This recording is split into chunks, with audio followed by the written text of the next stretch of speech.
Hello, YouTube, and yeah, I thought I would do a little video tutorial here on for DSTAR for a device called a DV dongle, and I will include a link to the DV dongle website, as well as a link where you can buy it. And again, just a disclaimer, DV dongle, ham radio outlet, and are not giving me anything for this at all. They don't even know I'm doing it. So, yeah, not making any money off of this or anything like that. So just a disclaimer. Anyway, so thought I would show you real quickly kind of the setup procedure, what you need to do and whatnot. First thing you need to do is you need to buy this device right here, the DV dongle, and you can buy it over at Ham Radio Outlet. I'm sure there's some other places you can buy it too, but you can buy this at Ham Radio Outlet, definitely. That's where I got mine, and I believe up until the end of November they have a sale where you can get this for $183. Now, this is a cheaper solution than, say, buying an actual DSTAR radio if you're on a budget, but you want to get on DSTAR. Check out the DV dongle. It's really cool. Anyway, so, and just so you guys know, I'm using a Mac, so I'm going to show you how to do this from a Mac perspective. I have seen other YouTube videos for Windows installations of this particular device, but I'm going to show you from a Mac perspective. And just so you know, I am running a late 2013 MacBook Pro Retina 15-inch, and I am running El Capitan, which is OS 10, 10.11, 10.11, and with the first update, so it'll be 10.11.1. So just to give you guys a heads up as to what I'm running, this device and program work perfectly on El Capitan. I'm sure it will work on Yosemite, Mavericks, Mountain Lion, and so on and so forth. The further down you go. Anyway, so there are a couple things you need. The first thing you're going to need to get is the I can never talk, this virtual COM port, the VCP, the virtual COM port, from FTDI. There we go. Gosh, I could not remember the name of it for the life of me. So again, remember, bear in mind, this is for Mac installations. So you're going to come visit this website. Don't worry, I will include the direct link for this website in the description down below. So come to this website, and you want to grab under here where it says Mac OS X 10.9 or above. So if you're running Mavericks or higher, you're going to need to grab this version, which currently, at the time of this video, is 2.3. Just click that 2.3 and it will take you to a download page, or just download it. I can't remember which one it does. And that's again, whoops, that's again, let's see, that's when it was released. And this is for 64-bit only. So if you're running 10.8 or lower, you'll need to get one of these. Most likely you'd probably running a 32-bit, so you would need this one. If you're a 64-bit machine, you'll need this one. And if you're really old school and you don't have an Intel chip and you're still using PowerPC chip, then you'll need this one. So yeah, download the whichever one you need for my system, or for your system. My system is newer, and so I can utilize this one right here. So now that you have that, go ahead and open that. It's a DMG file, and inside the DMG file is a package file. Double click it, do the installation. It does not require a computer restart. However, I recommend it. So when you're done installing this FTDI program, go ahead and give your computer a restart. Then you're going to visit this website, dvdongle.com. And again, the link will be in the description. And I'll even include a link for Ham Radio Outlet's product page where you can buy this if you want. And I'll include that in the description as well. So you're going to pay this website a visit. And you're going to come over here to installation. And here it gives you kind of the Windows installation right here. So don't worry about this. Just scroll down. You're going to see installing on Mac OS X. And it already includes the link right here, direct to the web page. Includes the direct link to this right here. I'm just showing this for people who just want to get started right away without coming to one website to revisit another website. Unless you do everything in one fell swoop, that's fine. I'm just trying to save you guys maybe like a minute or two of your time by giving you guys the link directly. Anyway. Go ahead and download this second link right here. Once installed, you'll plug in the DV dongle and then go ahead and download this, and it's a DMG file. And then just drag the application, the DV dongle application, into your applications folder on your Mac, and voila, that's all there is to it. So I'll show you what I've done here. I've got I use Launchpad for all my stuff, so I'll type in DV, and there's the DV dongle. I'll click on that, and there it is. There's the thing, the program. Now, you will need to enter in some of this stuff yourself.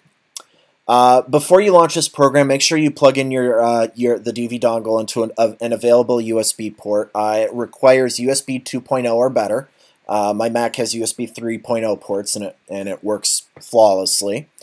First thing you're going to need to do is enter your call sign. You're going to enter your call sign here. And use uppercase. Over here, you can enter in your message, and this is limited to 20 characters, including spaces. So you have, when you're making up your message, make sure it's 20 spaces. Now, I'm fortunate enough to have a 4-character name, so I was able to add some additional info: Grand Rapids, Michigan, United States. To this. Your device should show up right here, and as you can see in this box, for some reason, I don't know why it's doing this. I think this program is being a little buggy on my system, but when I first set this up, it was working fine. Even though the box appears down here, it should still work. It's not a problem. Make sure that your device is selected. It's going to look something like this, just so you know. And then once you've got these two sections filled out and this is selected, go ahead and hit open, like so. And let me turn that off.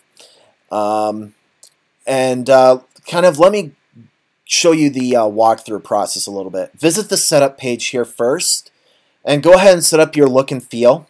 And since I'm a Mac, I have it set to the Aqua interface, the Macintosh interface, but you can do Windows and you know, all this settings and whatnot. You can change your color scheme here too if you want. So if you want to do something like that, but I prefer the default color scheme. And you can adjust your font size here. Pretty self-explanatory. Gateways. This is where you can like make a favorites list right here. And you can scroll down here, and for some reason I can't use the mouse. Oh yeah, I can. I just couldn't see it.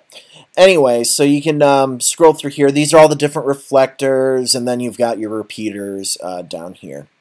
So you can program in your repeaters, and as you can see here, I've got a list of my favorite repeaters and reflectors. And you can rearrange these here by clicking, and then you can use the move up, move down, or the delete. Pretty self-explanatory. I automatically reconnect to the gateway if a connection is lost. Not required. Definitely not required, but you can do. You can check it or not. It's totally up to you. But something that you should definitely do is come over here and make sure that your audio input and output works. This works best if you use a what do you call it? A headset. So what you would do is if you've got like a USB headset of some kind, your audio input, you would find your USB microphone or whatnot in your list here. And if you have an external speaker or you just want to use your built-in speakers, that's where you select here. Now on my computer, the built-in microphone and the built-in speakers, work great. I have not had many issues, and I always get great signal reports when I use it. But you can test your audio here. Test 1 2. Test 1 2. Yeah, see. And I stopped it early because I don't want to give you guys feedback. And that's just the audio through your sound card.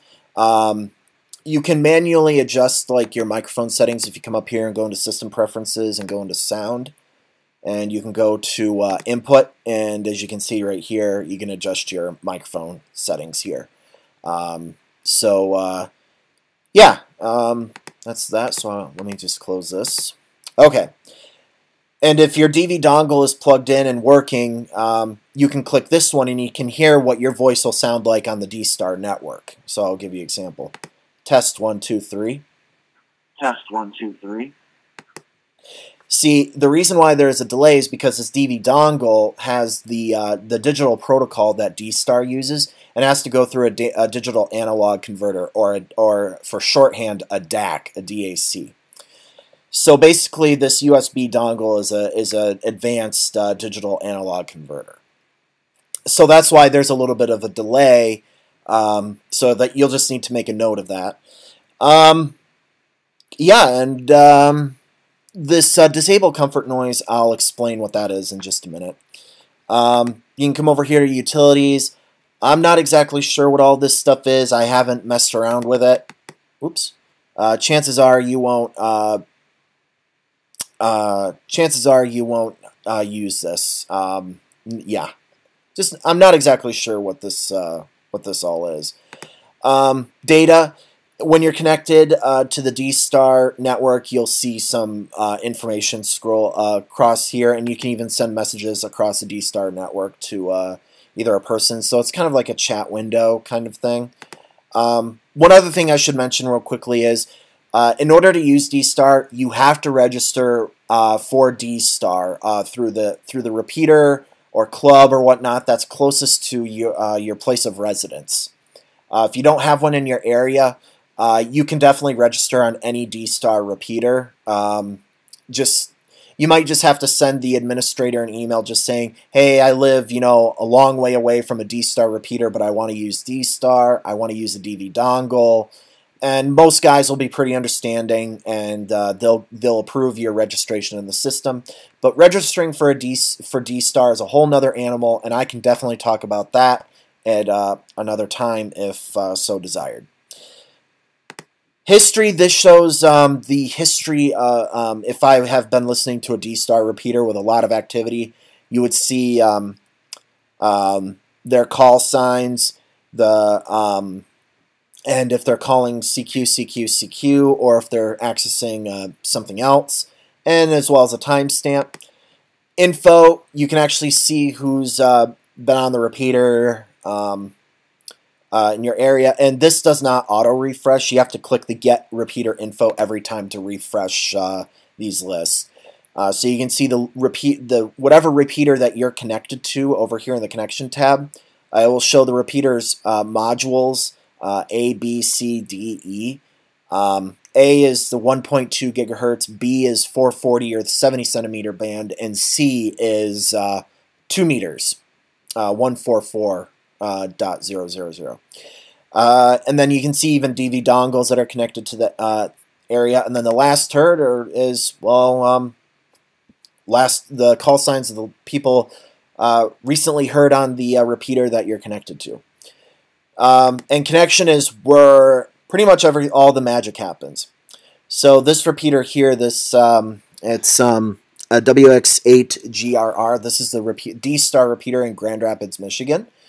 And since I'm a DV dongle, I can actually connect, as you can see here, I can connect to this mega list of DSTAR repeaters all over the world, as well as the reflectors. But I have favorites, so I'll go ahead and enable favorites, and then as you can see, that really narrows down my list here quite significantly. So, yep, there's my, that's the repeater I connect to. These are all of the DSTAR repeaters in Michigan that I have favorited here. I also include reflector 024, and if you connect with mode C or module C, which again is the 2 meter side, but reflectors are basically giant computers, if you will, that filter in all these, like either different call signs for DV dongles or even repeaters. You can even link repeaters to these. Reflector 024C is basically the giant mega repeater for the Michigan area, so it's a regional thing. But I also have reflector 001, and if you use mode C, module C, that is the general global DSTAR repeater. So basically, this reflector 001C, it's also known as reflector 1 Charlie. So if you hear someone say, I'm on reflector 1 Charlie, this is what it means right here. Again, this reflector 001, mode C, module C, excuse me, is a giant DSTAR, is the general DSTAR repeater, the global DSTAR repeater. There's always a lot of people listening and a lot of people talking. Given the time where I am right now, it's just after 8 in the evening here. So probably not going to hear much, but I'll go ahead and connect to the gateway. All right, I'm connected to reflector. Yeah, it's a hardened power systems enclosure for the DVAP and the Raspberry Pi to combine it all together with 4 18650 batteries to make it totally portable with a Verizon hotspot. Okay, so I'm sorry about that. I didn't want to. I didn't really want to kind of pull. Yeah. My bad. Anyway, I just wanted to give you guys an idea to show you what that is. And as you can see, that someone was talking to. Unfortunately, yeah, as you can see, there's the reflector 1 Charlie, and there's his call sign, and he's connected to a repeater as well. As you could see here in this list, there was a ton of people over here and also a ton of people over here. So I could have seen all the repeaters, like individual repeaters that were connected to this reflector 1 Charlie here. Anyway, let me go ahead and I'll just connect to my local repeater here. And I'll connect to this, and I'll connect on the 2 meter side of the repeater. So I'll connect to module C, which is 2 meters. And I'll connect. Now I'm connected. And I have a PTT button here that I could push and start transmitting and throw my call sign out, which you'll see me in another video shortly with a guy that I've come to know very well over the past couple weeks. And tonight was our first contact on DSTAR, so that was kind of fun. And that video will be right after this one. Anyway, so if I come to info and I'll get the thing here. Here we are. So as you can see, module A is unlinked, module B is unlinked. And again, unlinked just means that there's no reflectors linked to them. And as you can see, C, D, and E, there's nothing linked. So essentially, the only people that can be heard or seen right now is basically local operation. As you can see, I'm the only user. I'll refresh again. Yep. As you can see, I'm the only user with a DV dongle that is connected to this repeater in Grand Rapids. And here's a list of the recently last heard. KE8BSM, that's me. And then the gentleman I was talking to is right here. And here's the times where it all happened. So, yeah, and then over here, oh, that's still related to the last call sign. Or, I'm sorry, that's related to when I was connected to reflector 1 Charlie. Anyway, yeah, that's pretty much it, guys. That's kind of the setup, and that's how this all works. When you're done, always disconnect from the gateway. That just shuts everything off. and then make sure you close your connection. And then when you've disconnected and then closed your connections, you can exit your program, and that's it, guys. So I hope you found this video helpful. I am working on a new video right now. It is a video tutorial on DSTAR. I'm sorry, not DSTAR. Wow. As you can tell, I've said DSTAR too many times. It's a video tutorial on DTMF tones. There we go, and how DTMF works and kind of what it is. It's kind of it's going to be a basic video, and I'm going to show you guys how to work Echo Link, and I'm going to show you guys how to work on IRLP. So expect that in the near future. I really hope to get it up and maybe after the Thanksgiving holiday. This will probably be the last video from me until after Thanksgiving. So 73s, everyone, thank you for watching, and hope you find this informative. If you want to give me a like, if you want to like this video, go ahead and hit the thumbs up button. And just so you guys know, I'm open to constructive criticisms. Yeah. So just let me know what you guys think, and that's about it. So hopefully you guys found this helpful. Take care, 73s.